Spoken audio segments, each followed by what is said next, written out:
Just in the back of my mind, while I'm actually getting all these documents together to send through to Department of Foreign Affairs, I just remembered. So back in 2014, I'm trying to think, was it before? I think it was after the interview. So I had my interview it was after the interview.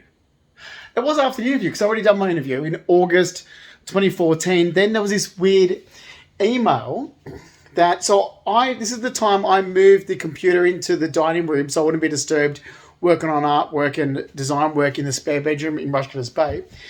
Giovanni yells down and said, because Giovanni was doing all my emails. This is what I've said so many fucking times over the years. Okay, just because it was sent from my email address, my computer, yeah, Giovanni's the one that was always on my computer. Christ, it was always fucking downloading his bullshit too. What was it?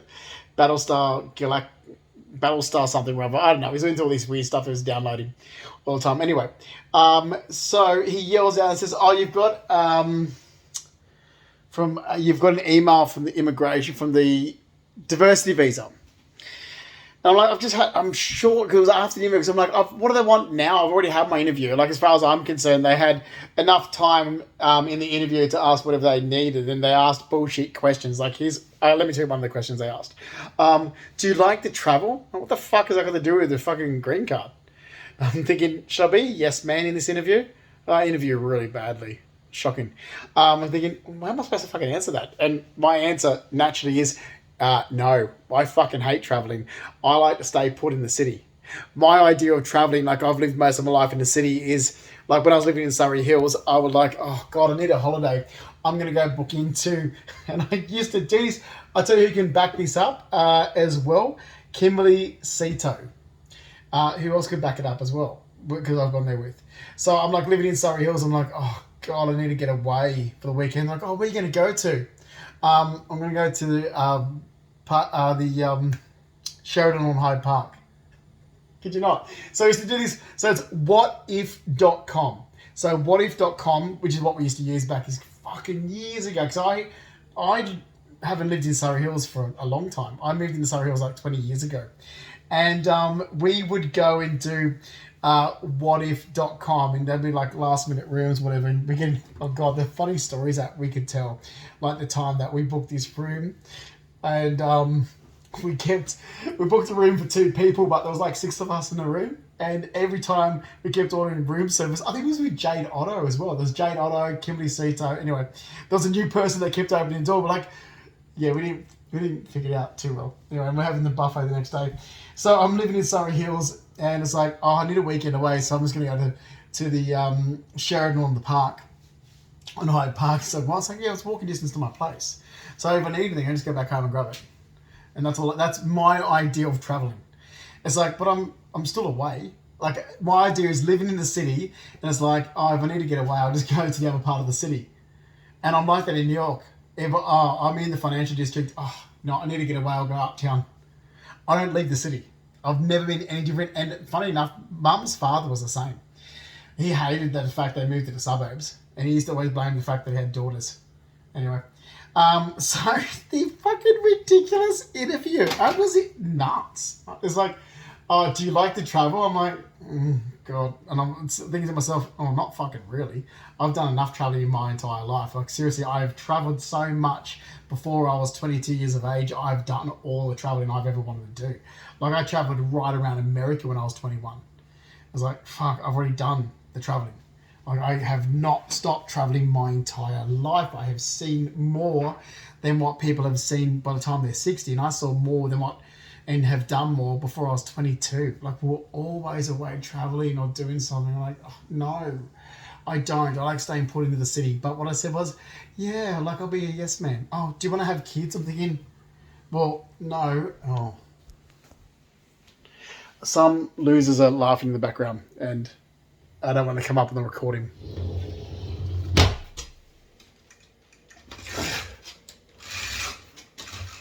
So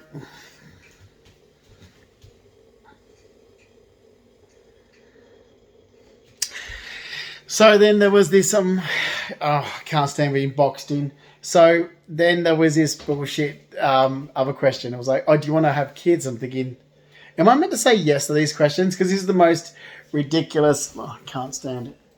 The most ridiculous questions I've ever been asked, right? So it's like, do I want to have kids? I'm an openly gay man. I'm like, am I meant to be like just say yes to everything so it looks like I'm accepting? I'm thinking, what, this is the question? Oh, this is insane. Like, these people are fucking losers. Literally, okay, when I left the interview, if Giovanni wasn't having an argument regarding a car park, because he's in my car, like Giovanni Kinsella, my ex-partner, he dropped me off the appointment at the US consulate in the MLC building in August 2014. And when I left the interview, thinking that was weird. If he wasn't having an argument, which he was having an argument over some car park, and he's in my car, and I'm like, what happened? Did you scratch my car? And he was all stressed out, and I'm like, but if he hadn't been, the first thing I was ready to say to him was going, that's insane. That was the most bullshittest. I think the guy was Canadian who asked the guy. Well, that was the most bullshit questioning for immigration I've ever heard in my entire life.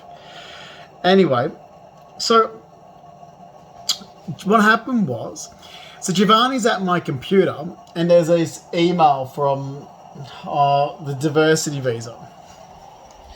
And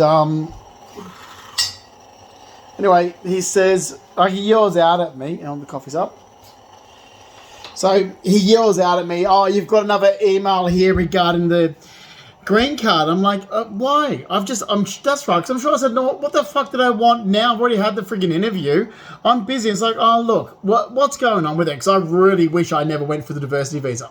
By this stage in 2014, I was like, oh, fuck this. I'll rather wait and apply for a working visa than the diversity visa. I really wish I never went for the diversity visa. And I said that. I said, I'm not in the mood for this, Giovanni. I said, look, I want to go and buy another investment property, make money, the stuff I want to do. Because I close up in Sydney, I'm meant to be going back to my studies. I'm like, what the fuck do they want? I just say that. Ask them what they want. But he put in the email, basically, I've got my savings at the bank, I'm looking at buying investment property. He actually basically told him all this information. I checked my sent box, and we had this big fight. I'm like, why did you tell the fucking government this? It's none of their goddamn fucking business. And it's only fucking diversity visa. I was fuming. Anyway, Giovanni was always like, oh, it doesn't matter. Oh, it doesn't matter. Doesn't matter. My ass. Fucking crap bullshit. I wish I never went for the diversity visa. Cut it out. I don't care. Seriously. Oh, then I don't know where this shit coming from. Country town bullshit's coming from. Fuck the country town losers. Seriously. Mum moved there. She's a deadbeat fucking loser. I hope these wankers where she lives embarrasses themselves. Seriously, Carol moved there with her second husband. I went back home to Sydney and thought, fuck this. I'm not gonna... Even my grandparents, like Reg and Lola, wouldn't forgive her. It's like, I'm not going to entertain the fact that Carol's insane and she ran away from Sydney. Because that's what happened. She ran away from Sydney with her second husband. She just gets she remarries and runs away. She's a loser. She's such a fucking deadbeat loser, like the wankers she lives around in New England. Deadbeat losers. So, oh yeah, look, I got harassed by a fucking wanker, Deb Mears. Oh, if I ever see her again, I'll smack her in the mouth. Police don't arrest her, fine, I'll fucking smack you in the mouth, you dumb cunt. Who the fuck do you think you are, Deb Mears? You're a piece of fucking shit from Tamworth. Fucking losers of people. I'm over it. Anyway, yeah, so this whole crap with this email, and I'm like, the amount of times I'm going for my sent photo going, Giovanni, you've just emailed this bullshit. And it was all the time, because he was just doing emails and so forth. When I said this back in 2018, I said, yeah, look, you'd be very pushed to find what I've emailed and what Giovanni's emailed from my email address on my behalf. They're very similar in emails over the years.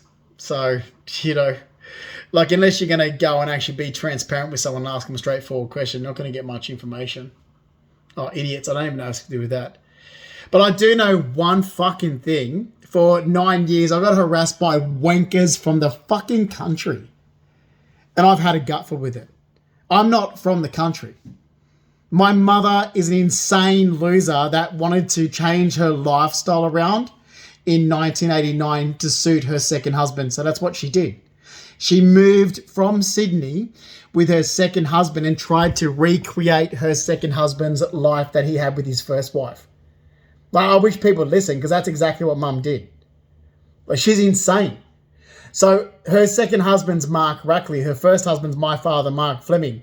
Her second husband lived in country town Adelaide with his first wife and family, then moved back to Sydney. Mum had this sort of fling with him before my father and was head over heels that he came back. This Mark Rackley was around and she's doing everything for the Rackley. She looks like a loser. She looks like a fucking deadbeat. So Mark Rackley wants to go to Tamworth and they go up there for this weekend holiday. Mark Rackley goes, I remember, he's there going, oh, reminds me of Adelaide. Oh, where... And so Carol quickly buys a house there because she's trying to recreate some bullshit that she didn't have with Mark Rackley. So Mark Rackley had his family and his ex-wife and everything in Adelaide, and my mother tried to recreate that in Tamworth. She's fucking insane. That's why she was there. What a loser. Like, she's from Darlinghurst. Like, what a fucking loser. And then all these wankers from New England, they made fools of themselves in the last 9 years. I'm just looking at them going, you're a fucking deadbeat. Seriously, Carol ran away there with Mark Rackley. That's it. No one knew us before then, and I moved back home to Sydney. Like, her own father was ashamed of her. Like, you people are just, you embarrass yourselves like morons. I grew up in Sydney. Carol was always in the city. Carol was a very different person before she met Mark Rackley. Like, she worked in the city. Like, seriously, these fucking losers in the last 9 years, the information they've got us, like, doesn't make any sense. I even had some wanker from Tamworth go, but I remember you when you were 7. I'm like, how? Because when I was 7, I was going to St. Aidan's in Rooty Hill. So how did you know me when I was 7? Considering mum never moved before I was 10. So how did you know me when I was 7? You dumb fuckwit from the horse industry.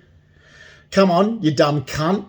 How did you know me when I was 7, you dumb, useless fucking country cunt? Go on. Because they are fucking dumb, useless country cunts. So you knew me when I was 7? How? How'd you know me when I was 7?